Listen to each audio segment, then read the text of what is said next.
और ये हम पहाड़ वासियों के लिए प्रकृति की देन है, यानी कि हमने इस काफल का पेड़ नहीं लगाया रहता है। इससे बड़ी ठग्गू तो कोई नहीं है भाई, कितनी चालाक है, नीचे तक आई ही नहीं। तो मैंने जैसे ही ये मोया कंधे में रखा ना, वैसे ही सड़क से जितने भी लोग जा रहे हैं ना, वो ऐसे मुड़ मुड़ के देख रहे हैं भाई ये कौन सी चीज़ रखी हुई है कंधे में। घर में लग रहा है अच्छा कि देहरादून में लग रहा था। दीदी बैल बनी हुई है और करीना हलिया बनी हुई है, और मैं तो डर ही गई थी भाई, ये ऐसे लग रहा है जैसे सांप होगा। मेरे को एक ही बारी में इतने सारे लंगड़े मिल रहे हैं और बालेश्वर को इतने लंगड़े मिल रहे हैं। आप सभी को मेरा प्यार भरा नमस्ते। मैं प्रियंका तिवारी आप सभी का स्वागत करती हूँ देवभूमि उत्तराखंड के केदार घाटी के खूबसूरत सोनप्रयाग मार्केट से। आज मैं अपने व्लॉग की शुरुआत दिन के लगभग 3 बजे से कर रही हूँ। मौसम सुबह से बहुत ही सुहावना सा रहा, हल्के हल्के गुनगुनी धूप के साथ आसमान पर हल्के हल्के बादल भी छाए हुए हैं, और इसी के साथ सोनप्रयाग मार्केट और चारों तरफ के खूबसूरत पहाड़ों के नज़ारे आज कुछ इस तरह के दिखाई दे रहे हैं। सुबह से बहुत ही ज़्यादा संख्या में श्रद्धालु श्री केदारनाथ धाम के दर्शन करने के लिए जा रहे हैं। हमारे होटल से सामने का व्यू कुछ इस तरह का दिखाई देता है। सोनप्रयाग की पार्किंग टूरिस्ट व्हीकल से खचाखच भरी हुई है। कलकल बहती हुई मंदाकिनी नदी, सामने सोनप्रयाग मेन मार्केट, और ये ऊंचे ऊंचे पहाड़ बहुत ही गजब के लग रहे हैं। और हमारे होटल के ऊपर ये जो पहाड़ी है, इस पर बहुत ही ज़्यादा मात्रा में बुरांस के पेड़ हैं, और इन पर देखिए बुरांस के फूल अभी भी काफ़ी ज़्यादा मात्रा में हैं, कुछ सूख चुके हैं और अभी भी काफ़ी सारी कोपल इन पर आ रही हैं। सोनप्रयाग मार्केट शुरू होते ही यहाँ लेफ्ट साइड में हमारा होटल योगी है, और कल तक तो यहाँ से पार्किंग का एंट्री गेट था, लेकिन आज इसको एग्जिट गेट कर दिया गया है, इसलिए यहाँ पर बैरिकेड नहीं लगे हुए हैं। यात्रियों की गाड़ियों को सीधे आगे जाने दिया जा रहा है, और जहाँ पर पहले एग्जिट गेट था वहाँ से एंट्री हो रही है, और यहाँ से यात्री लोगों की गाड़ियाँ बाहर निकल रही हैं। पता नहीं अचानक से पार्किंग एंट्री गेट में ऐसा बदलाव क्यों कर दिया गया है। शायद इधर साइड से मैनेजमेंट सही नहीं हो रहा होगा, तो फिर उधर साइड से एंट्री गेट करवाया गया। तो अभी यहाँ पर हमको मिलने के लिए दीदी और दीदी की बेटी आ रखी हैं। बहुत बहुत धन्यवाद, आपसे मिलकर बहुत खुशी, मुझे बहुत अच्छा लगा। इतनी अच्छी आदत है, भगवान बहुत तरक्की कराए। धन्यवाद धन्यवाद। कैसे हो? अच्छा तो जैसे ही मैं यहाँ रोड में आ रही हूँ ना, वैसे ही बहुत सारे सब्सक्राइबर मुझे मिल रहे हैं, और काफ़ी सारे लोग रोड के नीचे की साइड अपने बैगों से सामान निकाल रहे हैं, बैगों को हल्का कर रहे हैं, और फिर ये लोग बैग रखेंगे हमारे क्लॉक रूम में। दिन के टाइम पर तो यहाँ पर बिल्कुल शांत सा माहौल हुआ रहता है, कुछ ही स्टाफ देखने को मिलते हैं। और इस बार अशोक की ड्यूटी पानी बेचने की नहीं, बल्कि आइसक्रीम बेचने की लगी। आइसक्रीम कितनी बेची? आज इसने ना सारे डब्बे खाली कर दिए इसमें। ऐसे में तो ढूंढना पड़ेगा कौन सी आइसक्रीम कहाँ है। सब पता चल जाएगा, पता चल जाएगा। चलो भाई, और आज इसके गांव से कुछ हमारे लिए स्पेशल आया है। तो अशोक की वाइफ ने हमको ढेर सारे ये टेस्टी रसीले काफल भेजे हैं। कुछ ये हैं और कुछ अंदर भी रखे हुए हैं, और ये हम पहाड़ वासियों के लिए प्रकृति की देन है, यानी कि हमने इस काफल का पेड़ नहीं लगाया रहता है।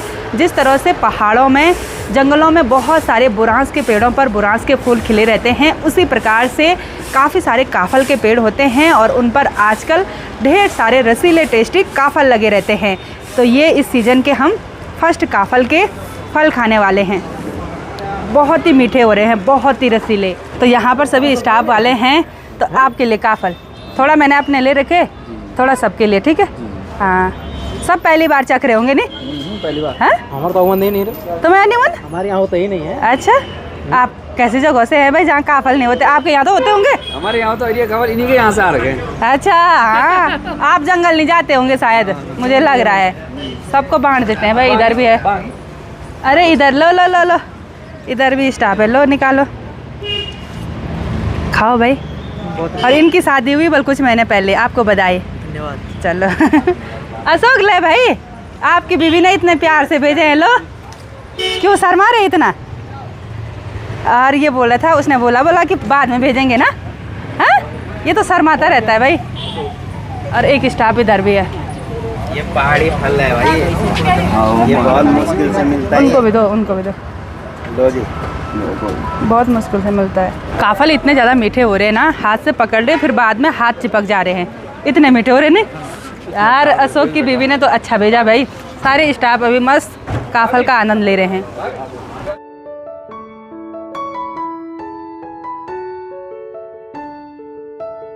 आज हमारे लिए कुछ ना कुछ नई चीज़ें और स्पेशल चीज़ें आ रही हैं। पहले तो हमने इस सीज़न के फर्स्ट काफल चखे और उसके बाद आया ये मोया। ये मोया भेजा है मेरे पापा ने किसी हमारे मायके साइड से एक भाई के हाथों, और इसका काम अब कुछ दिनों के बाद खेतों में होगा। गुड़ाई करने से पहले खेतों में इसी से एक बार काम किया जाता है। कुछ टाइम पहले आप लोगों ने मेरा एक व्लॉग देखा होगा जिसमें गांव की दीदी लोग खेतों में मोया लगाने का काम कर रहे थे। एक दीदी बैल बनी हुई थी और पीछे से एक ने ऐसे पकड़ा हुआ था, यानी कि एक बार मिट्टी को हल्का करना पड़ता है। इसका काम तो आप आने वाले व्लॉग में देख पाएंगे, लेकिन ये मोया बहुत ही बढ़िया भेज रखा है पापा लोगों ने, बिल्कुल हल्का सा है, ये देखिए जी। और इस पर लगाने के लिए ये लंबा सा डंडा भेजा हुआ है, इसको लाट बोलते हैं हमारे इधर साइड। तो इसको अभी ना इधर साइड फिट करना है। तो मैंने जैसे ही ये मोया कंधे में रखा ना, वैसे ही सड़क से जितने भी लोग जा रहे हैं ना, वो ऐसे मुड़ मुड़ के देख रहे हैं, भाई ये कौन सी चीज़ रखी हुई है कंधे में। उनको क्या पता कि अब काम शुरू होने वाला है खेतों में। पहाड़ों में अभी ऐसे कलाकार भी हैं जो कुछ इस तरह से मोया बनाते हैं। एक बार देखिए, पेंसिल से पूरा डायग्राम बनाया हुआ है कि कितने अंतराल पर ये दाने लगाने हैं, उसी हिसाब से ये काम हो रखा है और पूरा रेखा गणित का काम है भाई ये।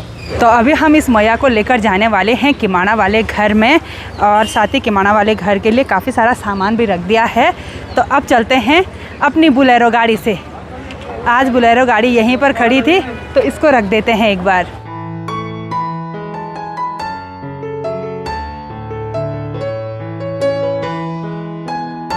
नीचे सोनप्रयाग से सफ़र में आगे बढ़ते हुए अभी हम किमाना के नीचे चौका में पहुंच गए हैं। यहाँ पर हम देवर जी का वेट कर रहे हैं, क्योंकि हमारे साथ सोनप्रयाग से ऊपर नए वाले घर के मिस्त्री लोग भी बैठे, तो देवर जी उनको नए वाले घर में लेकर जाएंगे। तो सुमित जाएगा नीचे सोनप्रयाग, देवर जी जाएंगे ऊपर त्रियुगिनान, और मैं और बालेश्वर चलते हैं शॉर्ट रास्ते से ऊपर किमाना वाले घर में। जैसे ही हम खेतों के रास्ते से थोड़ा सा ऊपर बढ़े, यहाँ पर प्रीति हमारा इंतजार कर रही है। ये भी बहुत चालाक निकली भाई ये नीचे नहीं आई। मैंने बोला दुनिया चालाक हो रही है, हम भी थोड़ा चालाक हो जाए क्यों। अच्छा वैसे तो इधर से काली आ रही थी, अब आएगी तो गोरी। कैसे हो? बस बढ़िया दीदी, प्रणाम। प्रणाम, खुश रहो। बढ़िया। जानबूझ के नहीं आई नीचे, मैंने कहा थोड़ा नीचे तक मैं आऊंगी, थोड़ा ऊपर तक तू आएगी ना। मैं अच्छा नीचे तो ले मैंने काफी सारी चीजें ला रखी है। अच्छा हाँ, क्या कही? एक तो वो लैक्टोजन किसी और का है। अच्छा, और उसके अलावा बहुत सारी चीजें हैं। अच्छा, जल्दी जल्दी देख ले भाई, थैंक यू। कुछ गलने वाली चीजें भी हैं उसमें। अरे वाह, अरे ये तो मैं गिर गई थी नीचे, एक्साइटमेंट हो गई मेरे को इतनी। ये भाई किसने दिए ये? मैं लाई ना। ओह माय गॉड, पहाड़ी काफल भाई। हाँ, काफल पहाड़ी होते हैं, विदेशी नहीं होते हैं। क्या पता विदेशों में भी लगते होंगे, कोई भरोसा नहीं है। जब हिसूल विदेश में लग सकती है, काफल नहीं लग सकते। हाँ क्यों नहीं, और इसमें और चीज भी है। अरे तेल लिए इस थैले में ना ढेर सारी आइसक्रीम लेके आ रखी है दीदी। ये हाँ। तो गल गई। अरे ये मैंने ना सासू जी के लिए रखी थी, ये कुल्फी, ये मावा कुल्फी थी। अरे इसको फ्रिज में रख देना यार, जल्दी सासू जी को दे देना, ठीक है? ठीक है, ठीक है। और तेल ले चॉकलेट वाली। ठीक है, हाँ ओके, थैंक यू। और ये मोया भी लेकर जा। अब हम नीचे चलते हैं। चलो ऊपर तक चलो, मैं इतना सारा सामान नहीं ले जा पाऊंगी। इससे बड़ी ठग्गू तो कोई नहीं है भाई, कितनी चालाक है, नीचे तक आई ही नहीं। मैं सोच रही वो घर में ही है, मैंने इसलिए नहीं बुलाया, मैंने बोला वो डर जाएगी इधर नीचे की साइड आने के लिए। मुझे क्या पता था कि ये डर रही थी मैं सच में, लेकिन मैंने माँ को कॉल किया तब मेरा डर समाप्त हो गया। मैंने कहा तेरी बेटी भी आएगी ना ऊपर, मैं ही क्यों जाऊँ नीचे। तो अब हम नहीं आते हैं यार। ना अब ऊपर तक आना पड़ेगा ना। नहीं, हम यहाँ से लंगड़ा निकालते हैं, लोग शायद ऊपर में लंगड़ा निकाल रहे हैं शायद। ओ भाई, मैंने और बालेश्वर ने सोचा था कि हम वापसी जाते टाइम लंगड़ा निकालेंगे इन खेतों से, लेकिन ऊपर देखिए लोगों ने ना बड़े बड़े कट्टे रखे हुए हैं और वो लंगड़ा खोजने के लिए इन खेतों में इधर उधर जा रहे हैं। भाई अब तो उधर साइड लंगड़ा नहीं मिलेंगे, है ना बालेश्वर? चलो अब ऊपर ही की साइड चलते हैं। कहाँ पे है प्रीति लंगड़ा? उधर है ऊपर। मैंने सोचा ना स्टाफ वालों को थोड़ा लंगड़ा खिला लेते हैं। हाँ हाँ बिल्कुल, जब इतने सारे लंगड़े हो ही रखे हैं, अब 1-2 महीने बाद तो वैसे भी वो खाने लायक नहीं रहते हैं ना, उससे पहले सारे निकाल देंगे हम। वही तो।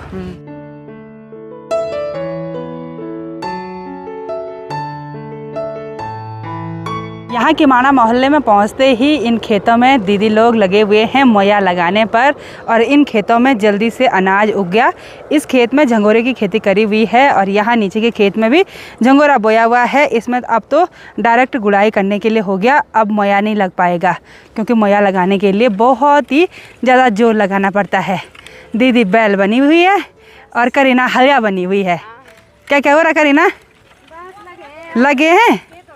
अच्छा, तो ये देखिए जी, कुछ इस तरह से मोया लगाने के बाद मिट्टी हल्की हो जाती है, खरपतवार उखड़ जाता है।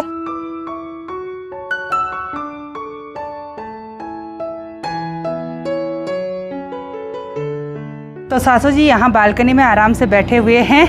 क्या सुन रहे हैं? हेलीकॉप्टर का शोर। बहुत ज़्यादा मात्रा में हेलीकॉप्टर यहाँ ऊपर से उड़ रहे हैं। जी प्रणाम। ठीक स्वास्थ्य। क्या करना? कुछ नजर आ काना काट देंगे। अच्छा, ये काटे नीचे काटा गया, हमने जो कर लगे हुए काम पे, घर आते ही काम शुरू। अच्छा, और घर में लग रहा है अच्छा कि देहरादून में लग रहा था? तो अभी ना। अच्छा, दोनों जगह अच्छा ही लगता है। चलो बढ़िया। प्रीति और सासू जी यहाँ पर मस्त काफल खाने लगे हैं। कैसे हो रहे काफल? बड़े हो ना? वही तो, काफी देर तक हम सब यहाँ पर बैठे रहे, मस्त गपशप हमने की और अब मेरी और बालेश्वर की तैयारी हो गई है वापस सोनप्रयाग मार्केट जाने की। लेकिन सोनप्रयाग जाने से पहले मैंने अपने हाथ में एक खाली पन्नी रखी हुई है, इस पर मैं निकालूंगी लंगड़ा जितने मिलेंगे खेतों में, और बालेश्वर के हाथ में भी एक पन्नी है, उस पर हम निकालेंगे पुदीना। ठीक है, बाय बाय। खाते रहो काफल। हाँ ठीक है, कल मिलते हैं। आप लाते रहे। ओके। यहाँ किमाड़ा में हमारे पुराने वाले घर के आगे से बहुत ज़्यादा मात्रा में पुदीना हो रखा है, तो बालेश्वर पुदीना निकालने लग गया। मस्त चटनी बनाएंगे, है ना बालेश्वर? सोनप्रयाग में। और पुदीना की पत्तियाँ देखिए इतनी बड़ी बड़ी हैं भाई, और जैसे ही इस पर हम हाथ टच कर रहे हैं ना, वैसे ही पूरे वातावरण में पुदीना की खुशबू फैल रही है। निकालो निकालो, बड़ा बड़ा वाला निकालो। ये देखो भाई, बिल्कुल कोमल है, ऐसे तोड़ने पर आसानी से टूट रहा है।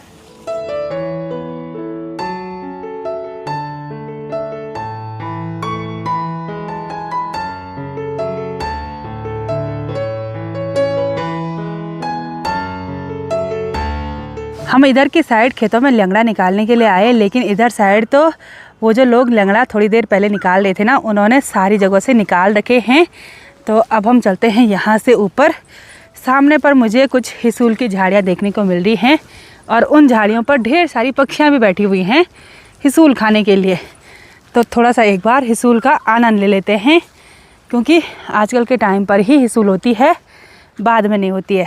हमारे इन खूबसूरत पहाड़ों में एक चीज़ तो है, प्रकृति ने हमको बहुत सारी चीज़ें ऐसे दे रखी हैं जो पौष्टिक गुणों से भरपूर हैं। मस्त हो रहे हैं, एकदम रसीली।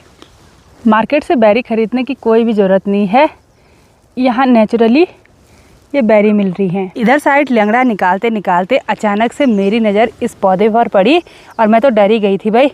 ये ऐसे लग रहा है जैसे सांप होगा। ये देखिए, मैं ऐसे अचानक से पीछे हुई, मुझे लगा सांप है ऐसे। और इधर साइड लंगड़े तो मिल रहे हैं, लेकिन बिल्कुल दूर दूर मिल रहे हैं। मेरे को एक ही बारी में इतने सारे लंगड़े मिल रहे हैं, और बालेश्वर को इतने लंगड़े मिल रहे हैं। मुझे लग रहा है आज बालेश्वर आँख नहीं देख रहा है। क्या हो गया बालेश्वर?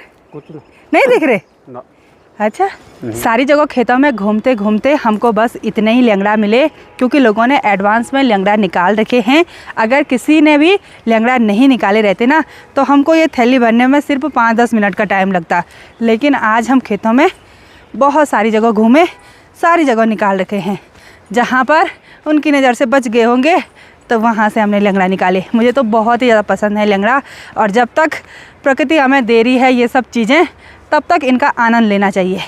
तो अब चलते हैं सोनप्रयाग, और आज हम सोनप्रयाग पैदल ही जाएंगे, क्योंकि देवर जी त्रियुगिनान हैं और सुमित नीचे चला गया, तो अब किसको बुलाएं, सब बिजी हैं आजकल अपने काम में। तो हम सोनप्रयाग शॉर्ट रास्तों से जा रहे हैं, और शॉर्ट रास्ते के चक्कर में हम ऐसी जगह पर आ गए कि यहाँ से नीचे कैसे जाना है पता चला, फिसल गई तो हड्डी टूट जाएगी फिर। ओ भाई आगे बिल्कुल आसानी से। इधर है तो आप भी डबरा करा तेरा बालेश्वर वीडियो बनाने के चक्कर में रोड में खड़ा हो रखा। मैंने बोला ट्रक आ गया, इधर आ जाए, वो हट ही नहीं रहा भाई, सुन ही नहीं रहा होगा जैसे।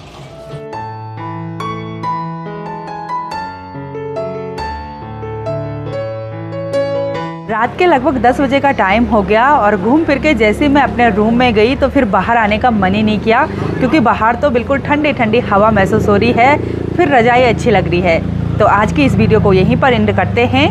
आई होप आपको वीडियो पसंद आई होगी। वीडियो पसंद आए उसको लाइक कीजिए, कमेंट कीजिए और अपने दोस्तों के साथ शेयर कीजिए। मैं प्रियंका योगी तिवारी मिलती हूँ आपको अपनी अगली नई वीडियो में।